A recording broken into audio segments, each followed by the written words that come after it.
Guys, it's Brooke and I'm super excited. I just got my RedDrop in the mail. I should be starting my cycle in a few days, so let's go see what's inside.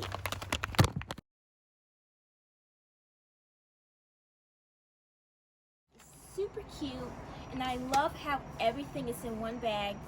Go green, save the planet. So inside of it, it's 30 everyday pads, 14 flow day pads, 14 flow night pads, 10 female wipes, 1 code red pack, and 1 special gift. I hope it's chocolate.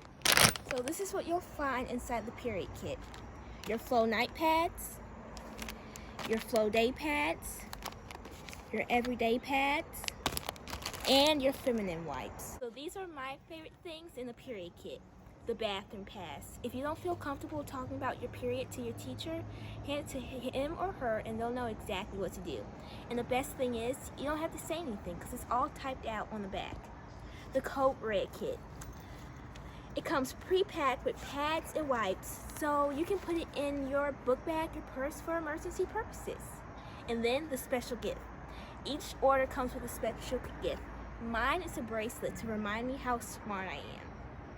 And then stickers, because who doesn't love stickers? Hey guys, it's Brooke, and I want to remind you to make sure you order your period kit at tryreddrop.com.